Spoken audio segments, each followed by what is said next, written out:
Hey guys, Runner here from the Influencer Project. I want to share something that's working incredibly well for myself personally and our clients professionally. They say if you want to be successful, you need to focus on the actions and not the outcome. Which is really counterintuitive because the first thing we want to do when we set goals is to hit the goal. Now, I've got this shaker in this hand, heading back to the car, and today I've been doing this thing called tracking the numbers of my diet, so these macros. It's been a pain in the ass, and to be honest, it's really not enjoyable. Every time I eat, I put it in my food diary and it logs it up and I can see where I'm at. Have I hit my macros? Have I not hit my macros? Interestingly enough, tracking the numbers for my food, I've gone down from 95 kilos to this morning 92.4 kilos in 2 weeks. Now, I haven't done anything different other than track the numbers. And you know what's interesting? As I'm tracking the numbers, I'm noticing that I'm learning about the food I'm putting in my body. I'm learning how calorie dense some foods are, how nutritionally poor some foods are. So I'm educating myself as I'm tracking these numbers. Now, isn't it interesting that with business, one of the things that I see happen time and time again is we stop tracking the numbers.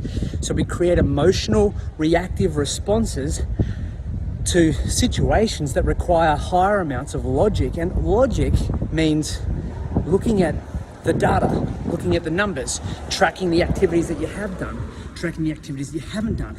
How many people have you connected with? How many people have you engaged with? How much content have you put out there? What are the engagement metrics? See, when we track the numbers, we can actually see a pattern. And when we see a pattern leading to a result, we know that it's on us up here to continue to track the activities by creating patterns that help us get to where we want to go. The sad thing about most business owners is that we have emotional, reactive decision-making behaviors because we're trying to get things done quickly, we're trying to take shortcuts, and we think that things should be easy. So the difference is, when you look at the numbers will shed the light on the path to help you understand what you need to attribute your success to. So if you're not tracking the numbers, you're creating emotional deficiencies, right? And what that means is the numbers stop being tracked and you have these emotional responses to it and you create these gaps.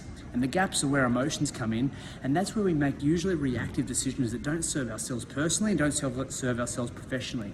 Get the numbers, track the numbers, get the results, have a look at what patterns are playing out. Because right now you're either in a place that you're actually enjoying, you're happy, you're getting what you want, you're going where you want to go, or you're not. Anyway, Run from the Influencer Project. What are the patterns you're creating today? Head on over to theinfluencerproject.com/book. We've got some great habit patterns that you need to play out right now inside of LinkedIn.